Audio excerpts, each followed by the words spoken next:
Liz Yuille from Old Stables Crafts. Thank you very much for joining me again today.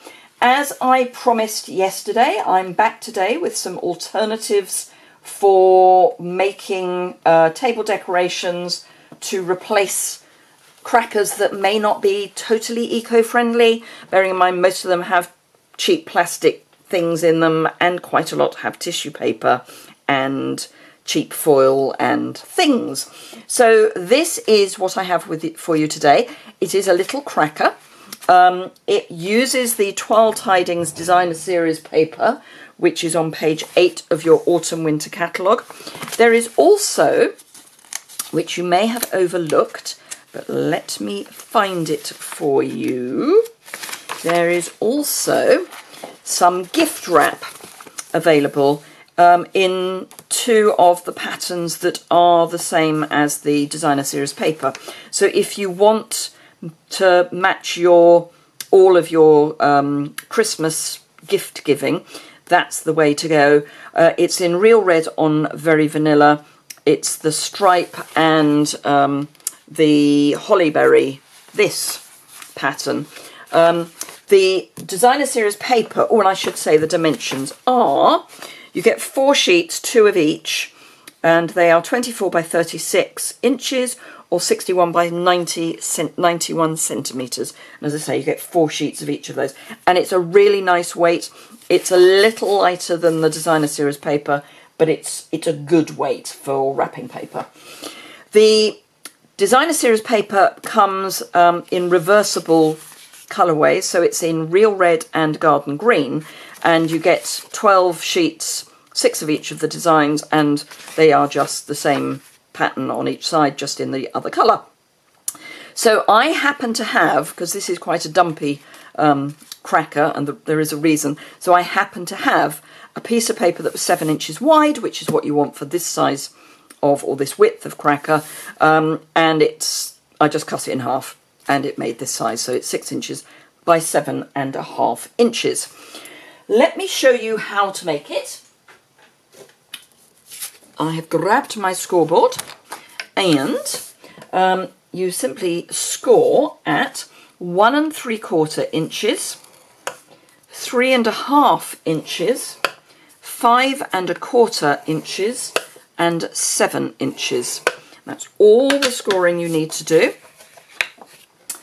So let's pop my simply scored away, and then just fold, and I'm not going to burnish with a bone folder because it is paper, not card, but a good press with a finger does the job. And then grab the smallest of the 2 brightly gleaming, I will try and enunciate better, ornament stamps. They come in a pack of 2. They're on page 31. So they come in a pack of 2, and this is the smaller of the 2. And all you need to do, and you can speed this up by just folding your paper in half, is come in so that the top of the ornament is towards the middle of your cracker, and just line up so that the score line is straight up and down, and punch. And you can do the same again on the end piece. Just make sure that you have got the score line where in the ornament, so it's here. You don't want to come over so that it's to one side. You want it in the middle of the ornament. And then the last one on this side is the one here. And actually I'm going to do it the other side because I think I can see it better. And punch. And then do exactly the same the other side, coming in from the other end. And I can just feel that it's in the middle if I can't see it properly. And then having done the end, or the middle rather, I can come in and do the 2 together, and then this one here. And you do end up with this funny shape at the end, but that's fine. Now we want to keep these. We certainly want to keep the ones that are whole. We don't need the ones that are not whole. And I'm actually going to deal with these. That's not whole and that's not whole. I'm actually going to deal with these first purely because we need to deal with glue.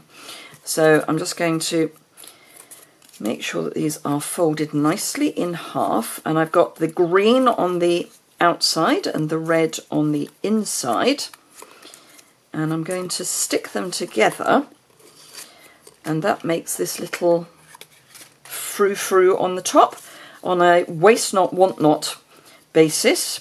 If we're going eco, let's go properly eco. So you just add your glue and then line up the edges of your ornament so that they meet, and then keep going.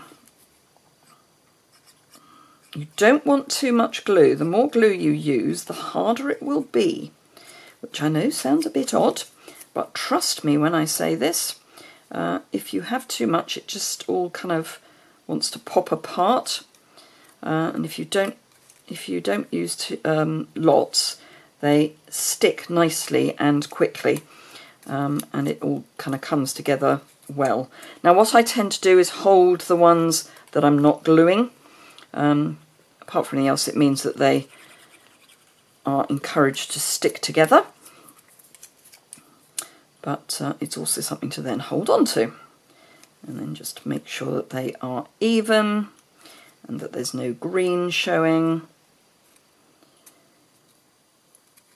And that's that. And then again, hold those whilst you adhere the next one, and then the final one. And it is that simple, and those can then be drying properly while we make the rest of the cracker. Now obviously you can make little ornaments like this as well, just by punching shapes with your ornament punch, both your ornament punches, and then just trap some ribbon or a piece of the metallic thread, and make them all go all the way round rather than having a flat back. So if I was making this into an ornament, I would then stick these two together, having trapped some ribbon somewhere along the line. Okay, so that is my little bit of nonsense for the top of my cracker. So now let's deal with the cracker. Now I'm going to use just snail for this. It seems to hold perfectly well, so it is only paper after all. If you're worried, so I would say if you're making these a long time in advance, then you may want to use either tear and tape or the Tombow, but if you're making them nearer the time, then snail will be fine.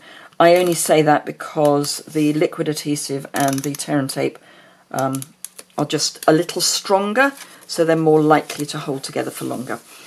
So get everything so that it's lined up nicely, and just fold over. And you may need to do a little bit of a wiggle because obviously we've used by eye to line up the punches, but that's all we need to do, and then just burnish that down so that it is well and truly stuck. And that is the basic shape for our cracker. Now I've got the double stitched ribbon, which is in garden green. For this one I used the diagonal stripe ribbon, which is in cherry cobbler actually, but it goes quite nicely because it's got very vanilla. It goes quite nicely with the other side of the paper. This is the one that actually goes with the sweet. Not that you have to be, definitive about keeping things within sweet. The only thing I now need to do is find the seam, which is there, so I'm going to pop that to the back. Now it will all start collapsing in on me to begin with, but it's fine, it will sort itself out, or rather I will help sort it out. So just tie a knot, and I am only going to tie a knot. Actually, I don't need quite so much ribbon. Let's shuffle that around a bit. That's better. And then just tie it. Don't tie it too tight. You want these bits to form a little sort of square, so they want to be touching, but not scrunching, if that makes sense. You don't want to get it tighter than the dimensions of the bits of paper.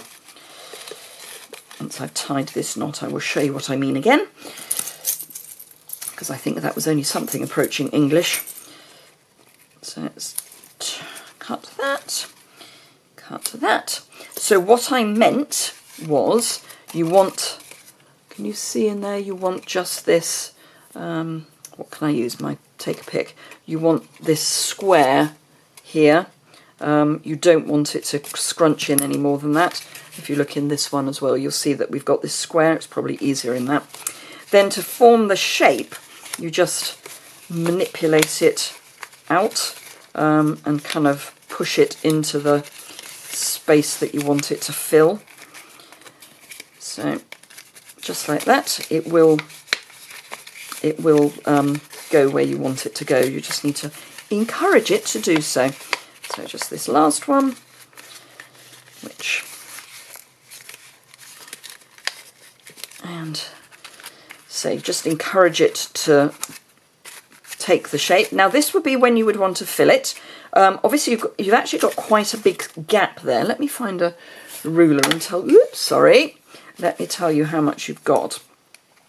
If we ignore the bent bits, you've got 1.5 by 1 3/4, which makes sense because that was the score line. But obviously you've got a little bit more because there is this curvature as well. So you have got a little more than that. In metric, that is roughly 4.5 by 4.5, roughly. It's there or thereabouts.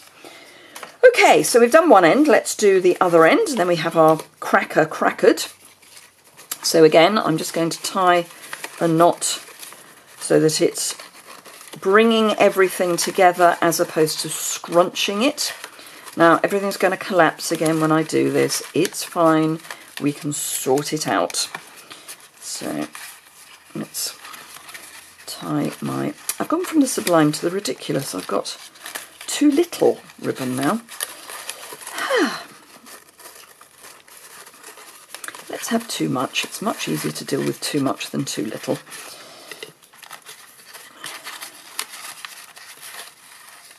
Now I do always leave the ribbon attached to the reel when I'm doing this, because that way you save ribbon, because you only, yes, I'm going to have a little bit of waste here, and actually I'm going to go that way, but here I'm only going to cut exactly the length I need, so that saves quite a bit of ribbon.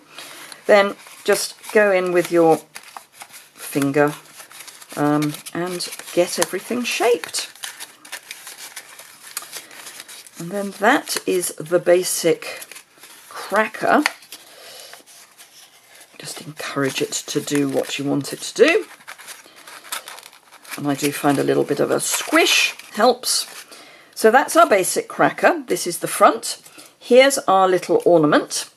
So again, just, oops, it's got a life of its own. I'm going to hold everything apart from where I'm going to put glue. Now, some of these pieces will be upside down. I can live with that. If you have an issue with that, then you can punch out some other pieces.